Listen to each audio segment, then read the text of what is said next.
सभी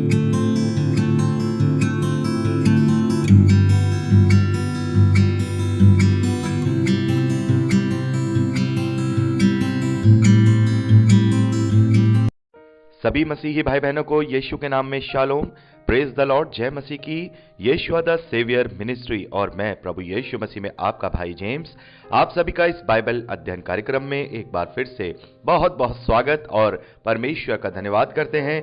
मेरे प्यारे भाई बहनों, हम अध्ययन कर रहे हैं भजन संहिता की पुस्तक का और एक छोटी सी प्रार्थना के साथ आज के अध्ययन को हम शुरू करेंगे।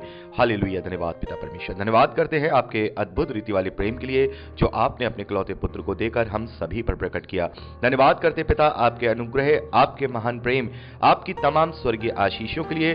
धन्यवाद करते हैं इस बाइबल स्टडी प्रोग्राम के लिए जिससे हम आत्मिक रूप से आशीषित हो रहे हैं। होने दे पिता परमेश्वर, आज के अध्ययन में हमेशा की तरह पवित्र आत्मा हमारी अगुवाई, मदद और सहायता करे, सत्य के वचनों को ठीक रीति से सिखाए ताकि हम उन्हें सत्य रीति से अपने जीवन में लागू कर सके। पिता होने दे पिता परमेश्वर, सारी व्यवस्थाओं को, वचन को समझने, समझाए जाने को, रिकॉर्डिंग किए जाने को, हर एक बात को पिता हम आपके धर्ममय दाहिने हाथ में सौंपते हैं।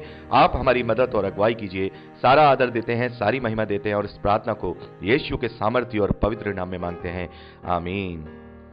मेरे प्यारे भाई बहनों, अब तक हमने भजन संहिता में उसके चौथे अध्याय तक का अध्ययन कंप्लीट किया था।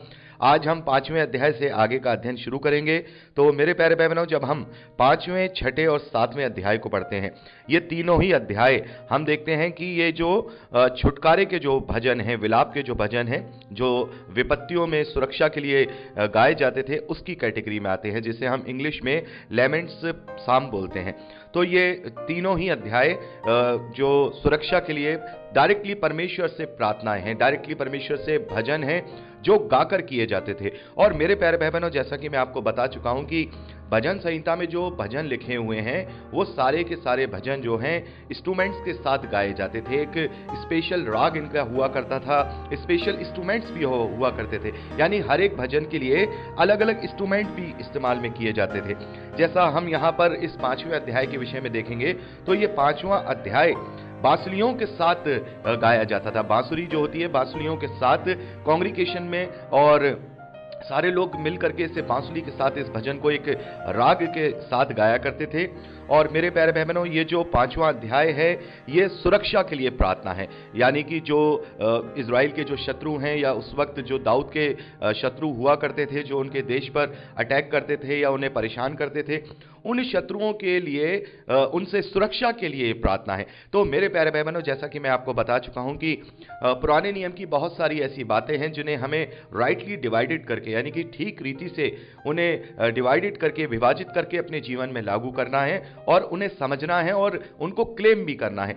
जैसे हमने दूसरे और तीसरे अध्याय को, माफ कीजिएगा, तीसरे और चौथे अध्याय को हमने जब देखा कि वहां सुबह की प्रार्थना और जो शाम की प्रार्थना है उसके विषय में भजन लिखे गए थे, तो हमने देखा कि वहां पर जो दाऊद के प्रार्थना करने का जो उसका जो एक्सप्रेशन है या उसकी भावना है, जो उसकी फीलिंग्स हैं, वो डिफरेंट है, वो थोड़ी बहुत उस वक्त दुनियावी है। लेकिन हमारे जो प्रार्थना करने का जो भाव है या एक्सप्रेशन है वो आत्मिक होना चाहिए, क्योंकि दाऊद के बहुत सारे शत्रु हैं वहां पर, इंडिविजुअली रूप से भी शत्रु हैं और देश के रूप से भी शत्रु हैं। लेकिन हमारा अब कोई शत्रु नहीं है, अब हमारा केवल एक ही शत्रु है जो सभी मानव जाति का शत्रु है, वो इब्लीस है। तो प्रार्थनाएं तो हम कर सकते हैं, इन भजन संहिता की प्रार्थनाओं को, भजन को अपनी प्रार्थनाओं में क्लेम करके कर सकते हैं, लेकिन हमारी जो भावनाएं हैं, हमारे जो भाव है, हमारे जो एक्सप्रेशन है, वो पहले के समय से आज के समय से डिफरेंट होंगे। मैं आपको इसके विषय में अच्छी तरह से पहले बता चुका हूं।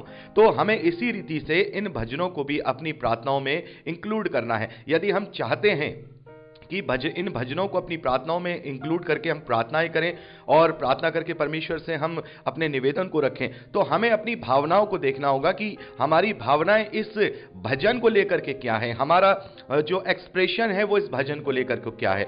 तो यहां पर जैसे अब सुरक्षा के लिए प्रार्थना यहां 5वें अध्याय में हम पढ़ते हैं, तो यहां पर हमारा जो एक्सप्रेशन होना चाहिए या हमारी जो सोच होनी चाहिए वो किस प्रकार से होनी चाहिए। तो ये जो भजन है वो हम कहां कहां या किस किस परिस्थिति में यूज कर सकते हैं, इसके विषय में भी हम बात करेंगे, क्योंकि मेरे प्यारे भाई बहनों, ये एक प्रार्थनाओं के शब्द हैं, इनको ज्यादा डिस्क्राइब नहीं किया जा सकता। बहुत सारी बातें ऐसी भी हैं जिन्हें हम डिस्क्राइब करेंगे, लेकिन ये एक तरीके से परमेश्वर से निवेदन के शब्द हैं जो आत्मा में होकर दाऊद या अन्य अन्य जो लेखक हैं उनके द्वारा लिखे गए हैं।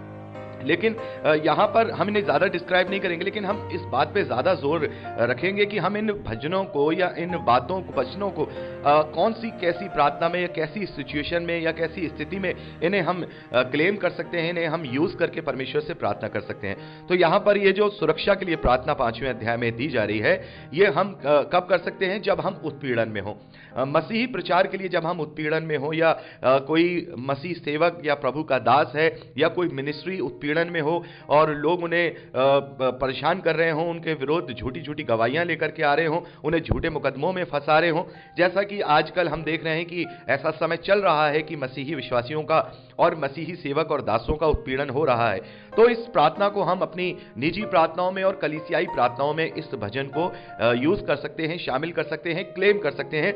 और हम तब भी इन्हें क्लेम कर सकते हैं यदि मान लीजिए कि हम किसी ऐसे देश में रहते हैं जहां पर, जिस देश में सब मसीही विश्वासी हैं और मसीही विश्वासी अपना प्रभु का कार्य करते हैं। कोई ऐसा जो गैर मसीही जो देश है या कोई ऐसे लोग हैं जो केवल इस कारण से उन पर हमला कर रहे हैं। देखिए, कारण और भाव हमें देखना होगा। मान लीजिए कोई केवल जमीन के बंटवारे को लेकर के कोई युद्ध हो रहा है, तो हम सुरक्षा के लिए प्रार्थना नहीं कर सकते क्योंकि हमारा जो सीमा है, अब हमारी सीमा इस धरती की कोई भी देश की सीमा नहीं है। हाँ, हम अपने देश के नागरिक हैं और हमें अपने देश की सीमाओं का सम्मान करना है, लेकिन फिर भी हम परमेश्वर से इन सीमाओं के लिए प्रार्थना नहीं कर सकते हैं। हाँ, यदि वो इस कारण से उस पर अटैक कर रहा है कि ये मसीह विश्वासी है और मसीह विश्वासी विश्वास कर रहे हैं और इस कारण से कि ये प्रभु के लोग हैं, तो हम इस वचन को, इस भजन को अपनी प्रार्थनाओं में क्लेम कर सकते हैं। तो मैंने आपको ये बता दिया है कि हम कैसी कैसी स्थिति में, कौन से सर्कमस्टेंसेस में इन प्रार्थनाओं को भजन के रूप में क्लेम कर सकते हैं। सबसे ज्यादा हम उत्पीड़न में ही इन्हें यूज कर सकते हैं। देखिए, यहाँ पर जो दाऊद हैं वो अपने भजन में कहते हैं कि हे यहोवा मेरे कानों पर, माफ कीजिएगा, हे यहोवा मेरे वचनों पर कान लगा, मेरे कराहने की ओर ध्यान लगा। हे मेरे राजा, हे मेरे परमेश्वर, मेरी दुहाई पर ध्यान दे, क्योंकि मैं तुझी से प्रार्थना करता हूं। हे यहोवा, भोर की मेरी वाणी तुझे सुनाई देगी और मैं भोर को प्रार्थना करके तेरी बाट जोहूंगा। तो यहाँ पर दाऊद जो है परमेश्वर से प्रार्थना करते हुए एक भजन में गाकर कह रहे हैं कि हे परमेश्वर, मेरी ओर कान लगा, मेरी बात को सुन, तू मुझे सुन करके अपनी प्रार्थना का जवाब हाँ और आमीन में दे। तो मेरे प्यारे भाई बहनों, हम देखते हैं कि जो मसीही विश्वासी हैं उन्हें इतना बड़ा एक मुकाम दिया गया है कि आज निरंतर परमेश्वर हमारी बातों पर अपने कान लगाता है, क्योंकि हम जानते हैं कि हमारे साथ कोई ऐसा वैसा नहीं है। हमारे साथ स्वयं परमेश्वर का सामर्थ्य, स्वयं परमेश्वर का, स्वयं त्रिएक परमेश्वर का एक परमेश्वर पवित्र आत्मा हमारे साथ रहता है। और पौलुस इस बात को कहते हैं कि अब तो पवित्र आत्मा हमारे साथ स्वयं आहें भर भर के परमेश्वर से विनती और प्रार्थना निवेदन कराता है। तो मेरे प्यारे भाई बहनों, आज परमेश्वर के कान हमारी ओर निरंतर लगे हुए हैं। जो मसीही विश्वासी सत्य के रास्ते पर चल रहे हैं, जो मसीही विश्वासी प्रभु के वचन और उसके प्रचार के कारण सताए जा रहे हैं, जो मसीही विश्वासी प्रभु के कारण उत्पादित किए जा रहे हैं, उनकी ओर परमेश्वर की जो दृष्टि है और जो कान है वो निरंतर लगे हुए हैं। तो यहां पर हम, जैसा मैंने आपको बताया कि हमें अपनी प्रार्थना के भाव और एक्सप्रेशन उसी हिसाब से रखने हैं कि जो आज की वाचा में हम जो हैं, आज हम नई वाचा के अधीन हैं, जिसका सिग्नेचर प्रभु यीशु मसीह के लहू के द्वारा हुआ है, उसके बलिदान के द्वारा हुआ है। तो हमें ये बातों का ध्यान रखना होगा। तो यहां हम देखते हैं कि परमेश्वर निरंतर मसीही विश्वासियों की प्रार्थनाओं पर हमेशा कान लगाता है, क्योंकि आज कान लगाने का एक बहुत बड़ा एक प्रायोजन है। क्योंकि उस समय जो प्रार्थना की जाती थी वो परमेश्वर से, यहोवा से प्रार्थना की जाती थी, और आज भी परमेश्वर यहोवा से ही प्रार्थना की जाती है। लेकिन फर्क यह है कि आज हम उस सामर्थी नाम के साथ प्रार्थना करते हैं जिसके द्वारा प्रार्थना सुनी जाती है। वो निवेदन उसके चरणों में जाता ही जाता है, क्योंकि हमारे साथ एक अप्रोच है। दाऊद के साथ वो अप्रोच नहीं थी, किसी और भविष्यवक्ता के साथ जब तक प्रभु यीशु मसीह का नाम उस वक्त नहीं था, वो अप्रोच नहीं थी। आज हमारे पास सर्व सामर्थी अप्रोच है, जो कि यीशु का नाम है। हमें वो सामर्थी नाम दिया गया है, जिसके कारण हमारी प्रार्थनाओं का जो आवाज है वो परमेश्वर के कानों तक निरंतर जाती रहती है। हमारी चिल्लाहट निरंतर परमेश्वर तक जाती रहती है। आगे दाऊद कहते हैं, क्योंकि तू ऐसा ईश्वर नहीं जो दुष्टता से प्रसन्न हो, बुराई तेरे साथ नहीं रह सकती, घमंडी तेरे सम्मुख खड़े ना हो पाएंगे, तुझे सब अनर्थकारियों से घृणा है, तू उनको जो झूठ बोलते हैं नष्ट करेगा, यहोवा जो हत्यारे और छली मनुष्य होते हैं उनसे घृणा करता है। तो मेरे प्यारे भाई बहनों, जब हम इस प्रार्थना को कर रहे हैं तो ऐसे लोगों के विरोध में या उनसे सुरक्षा के लिए प्रार्थना कर रहे हैं जो हमारा उत्पादन कर रहे हैं या हमें उत्पादित कर रहे हैं या हमें मसीह के रास्ते पे चलने के लिए हमें वो परेशान कर रहे हैं। तो यहां पर उनके लिए यहां ये जो दाऊद ने जो बातें रखी हैं अपने भजनों में, वो हम क्लेम कर सकते हैं, क्योंकि वो लोग अनर्थकारी हैं। वो लोग अनर्थकारी हैं जो परमेश्वर के नाम को, जिसने, हम देखते हैं साफ तौर पर प्रभु यीशु मसीह कहते हैं कि जिसने मेरा इनकार कर दिया, जिसने पुत्र का इनकार कर दिया, वो दोषी ठहराया जा चुका है। और प्रभु ने मत्ती रचित सुसमाचार 7वें अध्याय में यही कहा है, पवित्र वस्तुएं कुत्तों को ना दो, अपने मोती सुअरों के आगे मत डालो। तो ये वो अनर्थकारी हैं जिन्होंने प्रभु के नाम का इनकार कर दिया है और पवित्र आत्मा के कार्य में रोड़ा अटका रहे हैं। तो ऐसे लोगों के लिए हम इस प्रकार की प्रार्थना कर सकते हैं कि परमेश्वर उनका न्याय चुकाए और उनसे हमारी सुरक्षा करे। आगे दाऊद कहते हैं, परंतु मैं तो तेरी अपार करुणा के कारण तेरे भवन में आऊंगा, मैं तेरा भय मानकर तेरे पवित्र मंदिर की ओर दंडवत करूंगा। हे यहोवा, मेरे शत्रुओं के कारण अपने धर्म के मार्ग में मेरी अगुवाई कर, मेरे आगे आगे अपने सीधे मार्ग को दिखा, क्योंकि उनके मुंह में से कोई सच्चाई नहीं, उनके मन में निरी दुष्टता है, उनका गला खुली कब्र है, वे अपनी जीभ से चिकनी चुपड़ी बातें करते हैं। तो मेरे प्यारे भाई बहनों, यहां हम देखते हैं कि ऐसे जो अधर्मी होते हैं जिन्होंने परमेश्वर को पहचानना नहीं चाहा है, तो परमेश्वर भी उनको उनके निकम्मे मन पे छोड़ देता है। इस बात को हम रोमियो के पहले अध्याय में, रोमियो की पत्री पहले अध्याय में पढ़ते हैं 28वें वचन में कि जब परमेश्वर को उन्होंने जानना पहचानना ना चाहा तो परमेश्वर ने भी उनके निकम्मे मन पर छोड़ दिया। और इसी बात को हम पढ़ते हैं यशायाह भविष्यद्वक्ता के द्वारा भी परमेश्वर ने यह बात कह दी है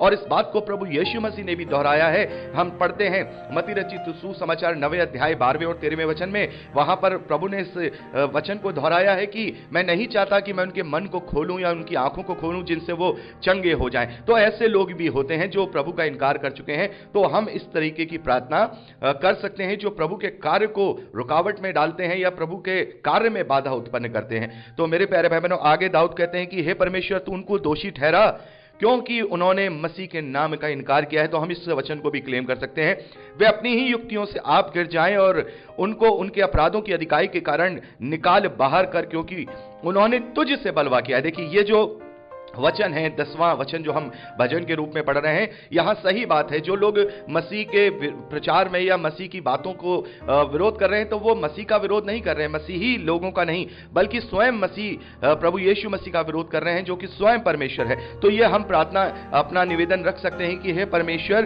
तू उन्हें दोषी ठहरा, वे अपनी युक्तियों से आप गिर जाएं और उनको उनके अपराधों की अधिकाई के कारण निकाल कर बाहर कर, क्योंकि उन्होंने तुझ से बलवा किया है, हमसे बलवा नहीं किया है, तेरे कारण हमसे बलवा किया है, क्योंकि हम तेरे मार्ग को लेकर के चल रहे हैं। आगे देखिए 11वें वचन में दाऊद भजन में कहते हैं कि परंतु जितने तुझ पर भरोसा रखते हैं वे सब आनंद करें। हालेलुया, परमेश्वर का धन्यवाद है कि जो मनुष्य परमेश्वर पर, जो पुरुष परमेश्वर पर भरोसा रखता है वो धन्य है। हम यिर्मयाह भविष्यद्वक्ता की पुस्तक में पढ़ते हैं, धन्य है वह पुरुष जो परमेश्वर पर भरोसा रखता है और श्रापित है वो पुरुष जो मनुष्यों पर भरोसा रखता है।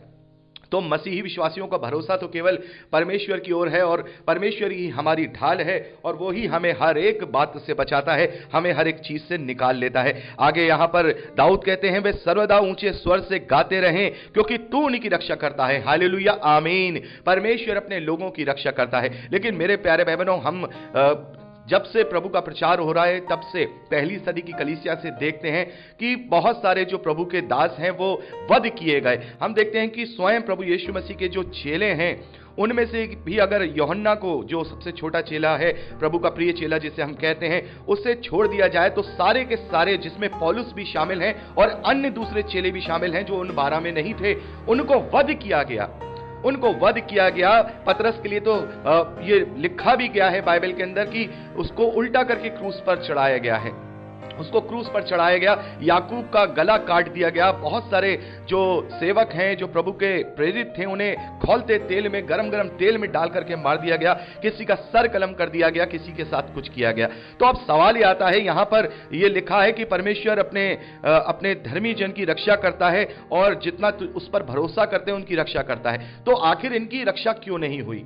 आखिर इनकी रक्षा क्यों नहीं हुई? पौलुस की रक्षा क्यों नहीं हुई? और दूसरे जो बहुत सारे धर्म सेवक हैं, जो आज भी हम इंडिया में देखते हैं, एक हम अपने भाई को जानते हैं जो ऑस्ट्रेलिया के थे, जिन्हें उनके बच्चों समेत उन्हें गाड़ी में बंद करके जिंदा जला दिया गया। तो परमेश्वर ने उनकी रक्षा क्यों नहीं की? बहुत बार यह सवाल उत्पन्न होता है कि परमेश्वर आखिर उनकी रक्षा क्यों नहीं करता। तो मेरे प्यारे भाई बहनों, अभी तो करीब 15 मिनट से आसपास की रिकॉर्डिंग हो चुकी है, तो आगे इसी बात को कंटिन्यूटी में हम अगली रिकॉर्डिंग में करेंगे। प्रभु आपको आशीष दे। Praise the Lord.